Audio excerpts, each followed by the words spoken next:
And we're back, and it's no surprise, of course, Christmas is here. So here to tell us how to keep safe during the season is ACP Chester Williams, giving us an update on what the police department is doing to keep the public safe for the season. Welcome, Mr. Williams.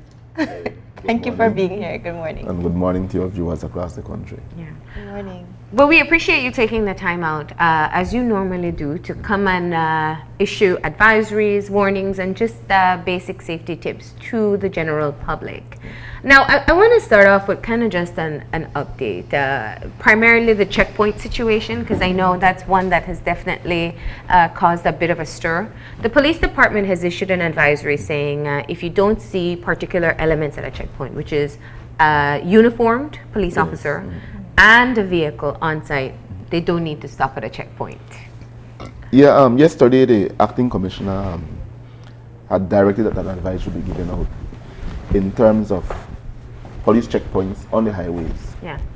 And the protocol of the checkpoints on the highway will be different from those in the city, right? So normally when a checkpoint is erected on a highway, you will normally have the official police checkpoint sign and a police officer in uniform, and a vehicle will always be at a checkpoint on the highway. On the highway. As opposed to a checkpoint within the city, Okay. right? So you'll see many checkpoints around Belize City, but those checkpoints do not expect to see a police vehicle at those checkpoints. Okay. Now, there are certain elements in the police department that do not work in the #1 police uniform, like the MIT, the GSU, the Special Patrol Unit, and so forth. So what the acting commissioner has said and has directed is that whenever those elements go out and do checkpoint as well, at least one of them must be dressed in a police #1 working dress, which is a khaki shirt and the blue pants with green stripe. And this we are hoping will deter those persons who may want to erect checkpoints to impersonate police officers, and at the same time bring awareness to persons traveling the highway, particularly merchants who are doing delivery around this time and collecting large sum of monies, that whenever they see a checkpoint that does not fit the profile as given by the directive, then they can just pass through the checkpoint and go straight to the nearest police station and have the matter reported, so the police can respond and see who those persons are who are conducting the checkpoints. And remember though that there are checkpoints on the highways that are not for police, and we are not concerned where that is. Yeah. Like we have customs, the DOT, Baja. customs, Baja, and so forth. So, and in some cases what we do is that we marry our checkpoint with that of Baja or customs. So instead of having several checkpoints on the highway, we have one that deals with every issue. That was one question I wanted to ask. If there's going to be a conversation about coordinating checkpoints, I understand the need for ad hoc checkpoints to keep people on their toes, but sometimes it seems that every corner in the city, for example, or even on highway stretches, that it seems to be that nobody communicated with the other troop that a checkpoint would be put in place. Is there something, especially under these particular circumstances, where people will be a bit more wary of what is legitimate and what is not? Well, what we try to advise people is that you will know if the checkpoint is legitimate based on what is observed at the checkpoint. If you see, I look at the sign that was used in that robbery the other day with the traveler's truck, and that doesn't look like a police checkpoint. You can see that was something that was just quickly done for that purpose. The police checkpoint signs are normally standard. You won't see different colors in a police checkpoint sign. And one of the things that people need to be aware of, again, is that when the police conducts checkpoint, you won't see one cone. We'll have several cones, right, on both sides of the checkpoint sign. Just ensure that you look out for what is specific, what is stated in the advisory. And I watched the thread on Facebook when the comment was posted, when the advisory was posted, and some of the people were saying, but what happens if I run through the checkpoint and it's a legitimate police checkpoint and the police shoot after us?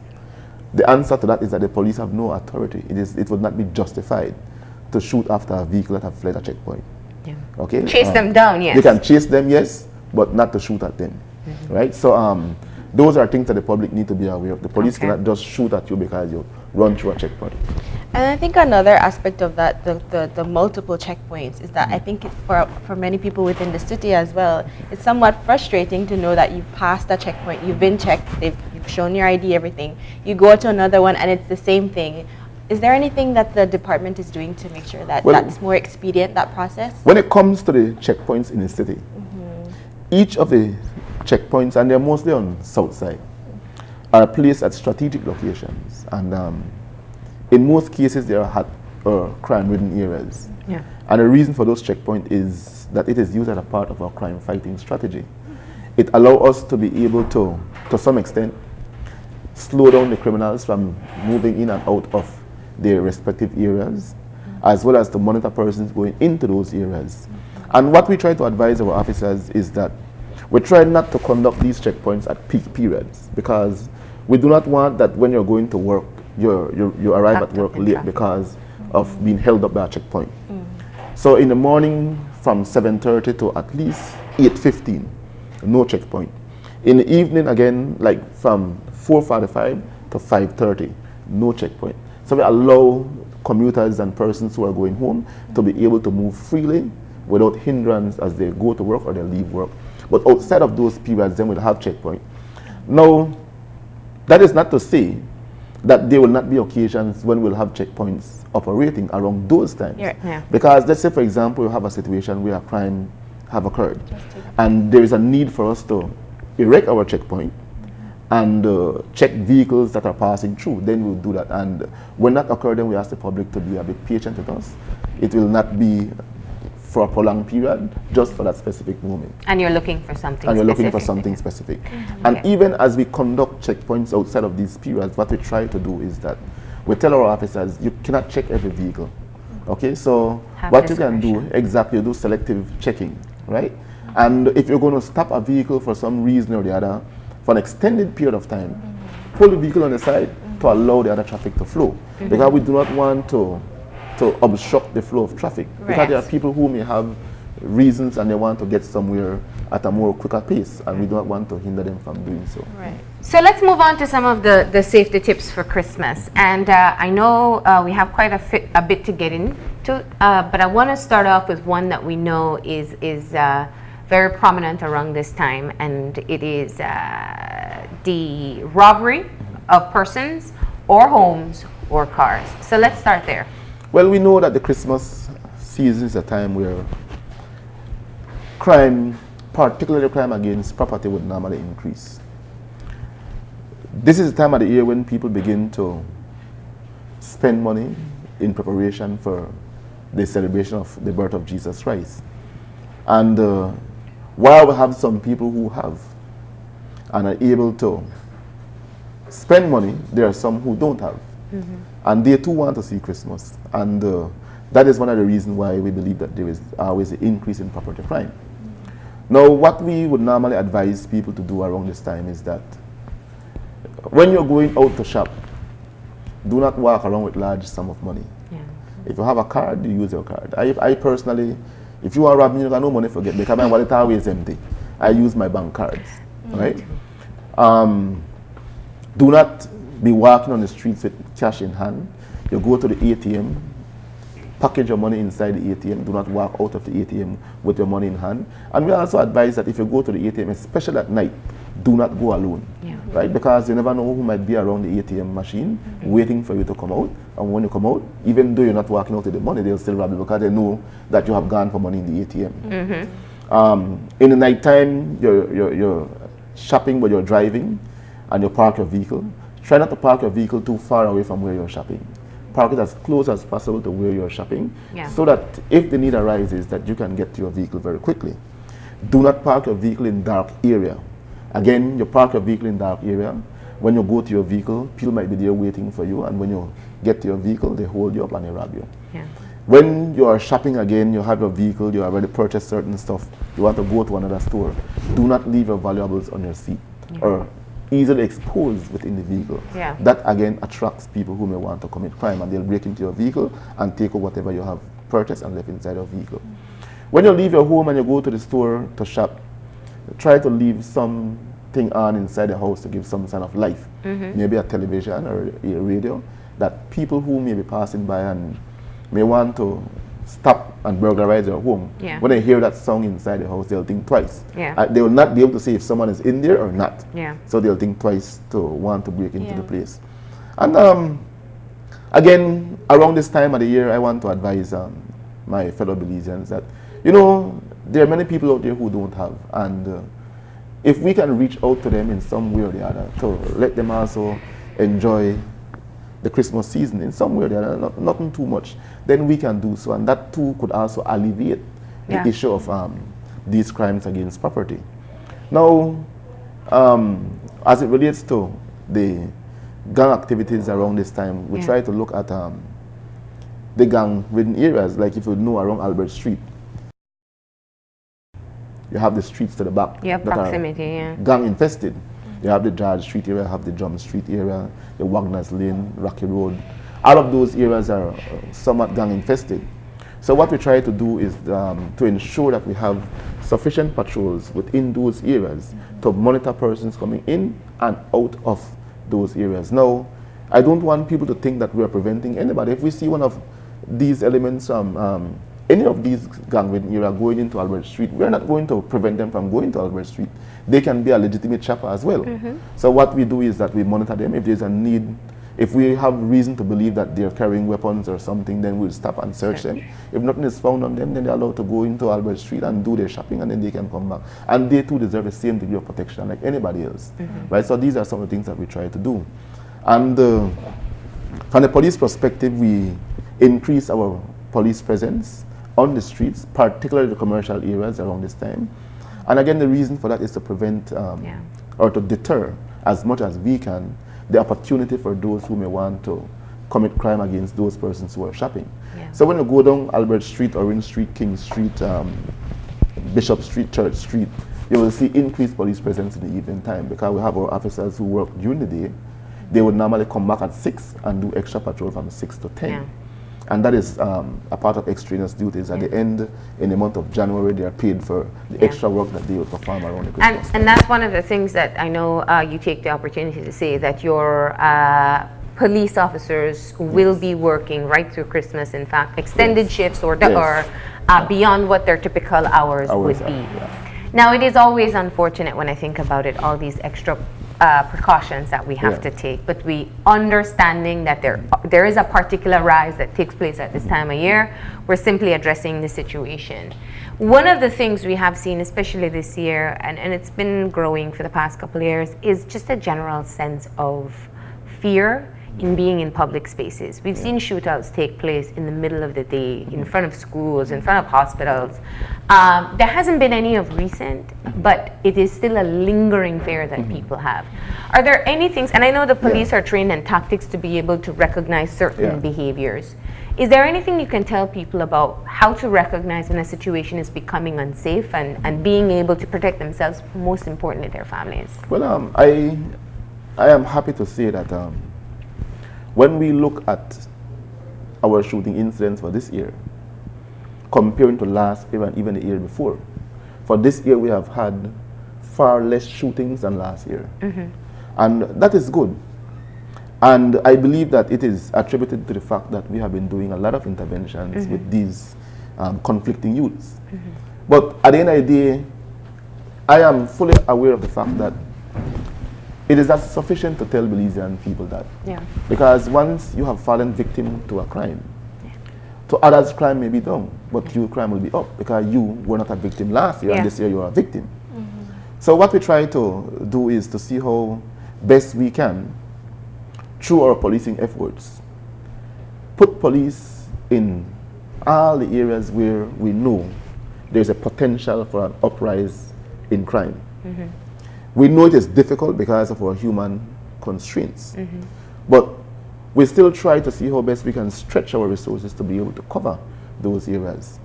But what people need to understand too is that you as an individual also have that responsibility of ensuring your own personal safety, because we cannot do it for you all the time.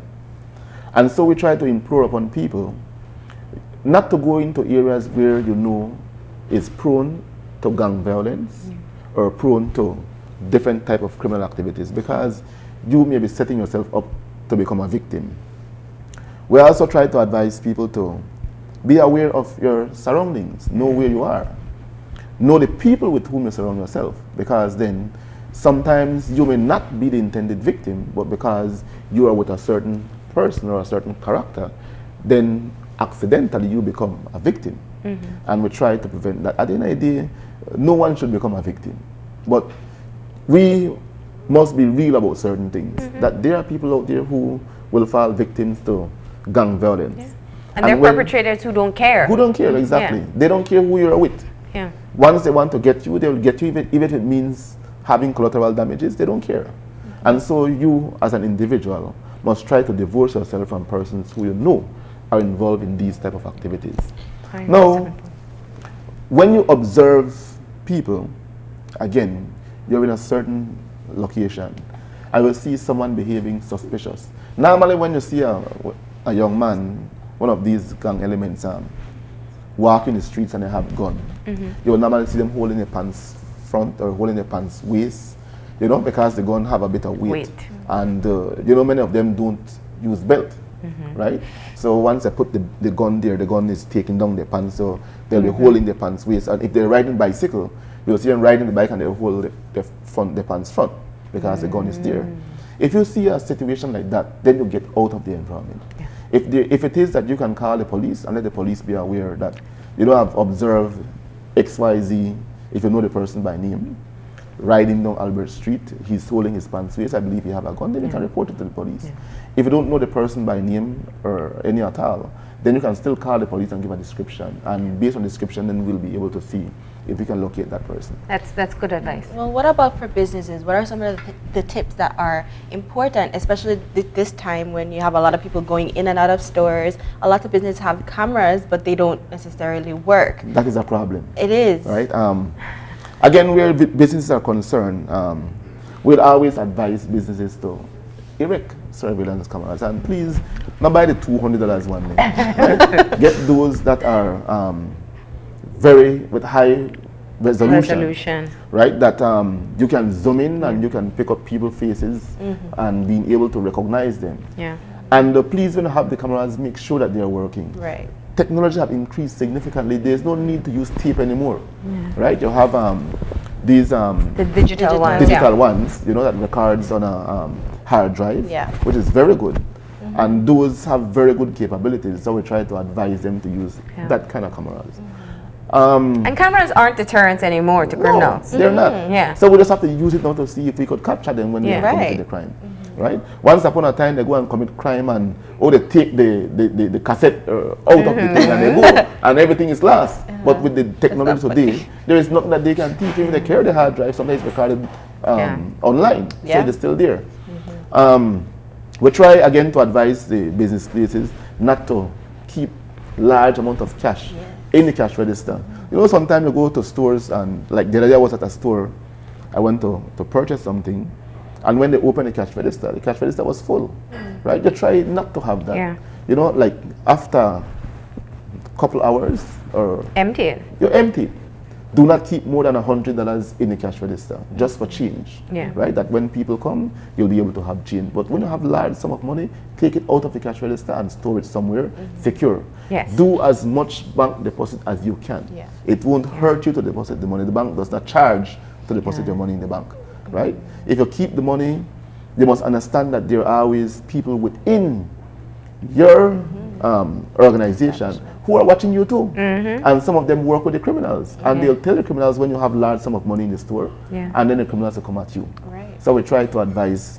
And shift up your routine. Don't have the same routine. Like you go to the bank today, you take that route, next day you take another route. Different hours, you stagger the hours as well. And things that so as not to allow nobody to be able to pick up on your routine and then they go and wait for you. Do you know another thing that I think is really important, and I think businesses won't want to hear this, is the volume of people that are within the stores, and it's a fire hazard, it's a safety hazard, especially if there is a shooting or if there's a fire breaks out and people are trampling to get outside. How do you encourage businesses to be mindful of that? Right now, that is something that is very difficult because it is Christmas time. Everybody wants to get into the store to shop. And we know that the fire department normally do certain inspections at these places to ensure that they meet fire standard, that there is always some escape route. But one thing I can say is that the way how the stores are structured, it is not structured in a way where you have one narrow way in and there is no other way out. Yeah. Most of the stores that you will see, the whole front is open. So getting in and out is always easy, as opposed to if you would only have a little door going in and then people are locked up inside, there's no other exit, then that would have been a fire hazard. So I do believe that they meet the standard required to be able to accommodate the people the way how they are currently. So we've covered business safety, personal safety, and I want to touch on the curfew issue. We saw the arrest and a mother being charged earlier this week for having teenagers out late at night unattended. And in your interview with the media, you spoke about having had encounters with this mother before. In other words, there seems to be some form of discretion in whether or not a person will be charged based on having their children out at a certain time. Now, I wanna talk to you about advisories to parents, the things that you are finding in terms of the children who are out late, the type of activities they were involved in, and why parents, because there is the concern that some parents say, listen, my son is 15, I can't control him. If I lock him up in the house, he'll still get out. And there was also a very interesting question about charging the other parent as well. So let's get into that. Based on how the law is structured, and it is the Curfew Protection of Children Belize City regulation. Yes. That regulation has been in force for quite some time now, but for unknown reasons it was not being enforced. And so we now see the need to enforce it because we believe that it can be very effective in how we continue to fight or combat our crime situation in Belize City. And the law is only for Belize City, because I observed that people from our district are saying, oh, it needs to be done in the district and so forth. But there is a provision under the Summary Jurisdiction Offences Act that can be used for the districts where any parent or guardian would allow a child to wander or to gather arms on the streets. That is an offense as well. And for the mere fact you have a child on the streets without any just cause, then the child is being allowed to wander on the street. So that's a piece of legislation that can be used to address those parents who have the same behavior out the street. Let's talk about the uncontrollable behavior, as it's usually called. We do have some instances where parents come and say, you know, officer, I cannot control him, or I cannot control her. I remember one time when we just began, there was a little 11-year-old, you could practically put him in your pocket and run it in. And the mother was like, I cannot control him. I was like, oh, you can't control that? You know, he's only 11 years old, and you can't control him now. Imagine when he reached 13, 14, 15. What are you going to do with him? Right? And so what the parent did, I had committed myself to assist. And the parent brought him to me on different occasions, and I spoke to him and counseled him. And today, she no longer have that issue. And I have done that with many other parents who have come to me and said, you know, I have this child, I cannot control him or I cannot control her. Can you help me? And I would normally tell them, bring them over, and I would sit with them and we will talk. And sometimes there are simple things that the parent could do to make the child feel a little more comfortable at home. So that is part of the discretion that you use when you find children on the street at night? Yeah, we try not to criminalize parents. But when the problem gets too much, then there comes a time when you must draw the line. And you cannot expect to be warned more than once. If we have brought you in with your child and you were given a warning, we don't expect to find a child on the streets again. Recently we have had cases where young boys are used to go and commit burglaries in the wee hours of the morning. We had the case just last weekend with a 13-year-old who was stabbed on the street. What was he doing on the street? He should have been at home, right? So at the end of the day, I want Belizeans to understand that this is not being done with a view to penalize parents, but rather to ensure that parents become more responsible in how they treat and raise their children. At the end of the day, when these kids are on the street, there are people out there who are preying on their vulnerability. And we have to protect them from those persons. So if the parent cannot do it alone, then we are going to intervene and we're going to have the parent forced to do it. And on that issue, in terms of the questions that people had, why the father isn't charged as well, can you? The law is that the parent or the guardian, right? If the father is not at home, he does not live. If he's there, not an active parent. Yeah, active parent, then he cannot be charged. Okay. Right. Now, moving on to, I believe we're running out of time very quickly, but the recent crackdown that you have ventured into, which is the use of dynamite and pop shot in the city. Yes. Where did this concern come from? Let me start with that. Well, you know, within our society have many people who are ailing from varying degrees of sicknesses, and we must take into consideration those persons as well. There's a reason why the hospital is a silent zone, right? And when you have people bursting pop shots anyway on the streets, it can be hazardous. Yes. And it can be detrimental to the health of some people. Imagine you have a grandmother who suffers from heart problems and she's at home and sudden one dynamite bursts outside of her home. That could send her to her grave. And so we try to encourage the kids and we try to encourage the parents, you know. Try to speak to your children not to be doing these sort of things. Some of these pop shots are very loud. And there is a law against it under the Dangerous Goods Act. Anyone who wants to use explosive devices must apply to the Commissioner of Police in writing. The Commissioner will then approve, and there will be a specific location where it can be used. But we don't want to.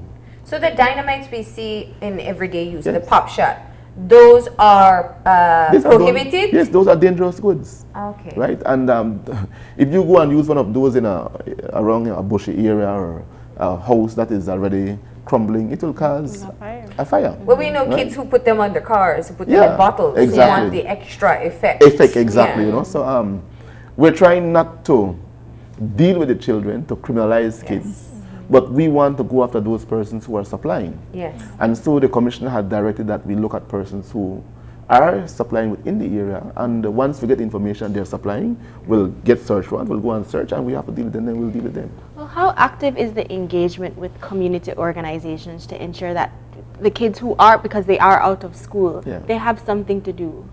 Well, I can say that there are a number of NGOs out there who have been doing a lot to ensure that the kids are occupied during this time of the year.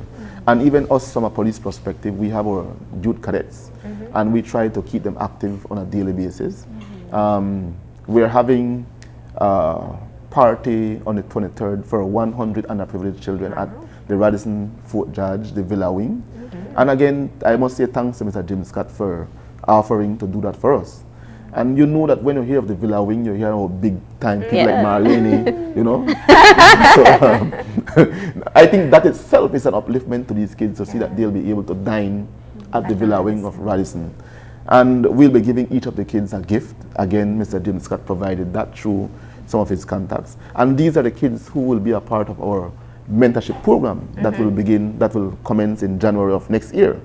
Then separate and apart from that, we're having 2 other underprivileged parties for children on Southside Belize City through our community policing initiatives. So we're trying as much as we can to be able to reach out to the young kids of Southside Belize City who we know for some reason or the other would not have been able to see a Christmas or get a Christmas gift, that we'll be able to have a party for them and give them a gift for the Christmas. So let's talk about some of the other areas that you know you'll be heavily enforcing over the Christmas season.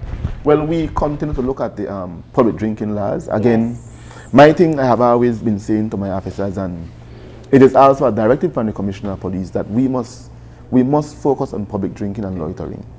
So every time the news is received of a person being shot, you ask the question, where was the person when he got shot?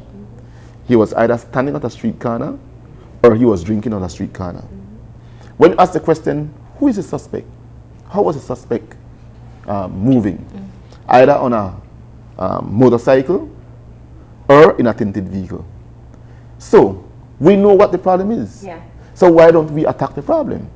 And so I have directed my officers that we must focus heavily on loitering, public drinking, persons on motorcycle, and tinted vehicles, right?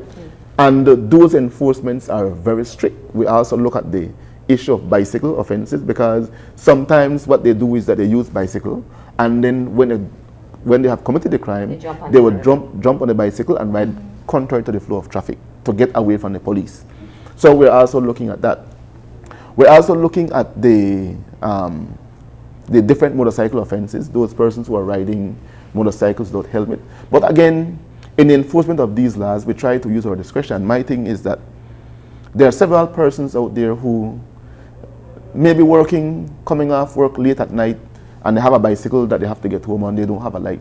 We can exercise our discretion. Yeah. I don't want to see granny, grandpa coming to the station being charged for bicycle offenses, or the Mormon people who, again, are in our society doing humanitarian work. We don't want to see them being charged for these type of offenses. So we try to use our discretion, and in using our discretion, we're not saying that we're only targeting people from lower class of life, but even them, to some extent, we also give break to, because some of them are also working. Yes. So if we see them coming from work or they're doing something productive, then we'll give them a break. The only time we'll charge them is when we know or we believe that they're going to or have committed a crime and they're trying to escape from the police.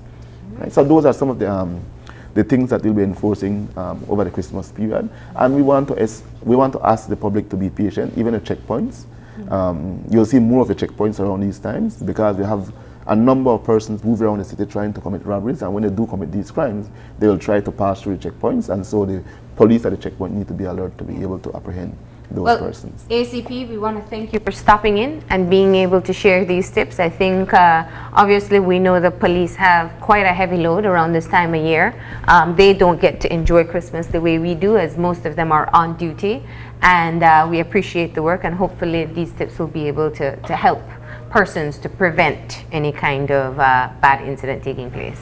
Thank you for the invitation, Marlene. It is always a pleasure. All right, we're going to go ahead and take a break, and when we come back, we'll have music by the Sugar Free Touch Band. So stay tuned.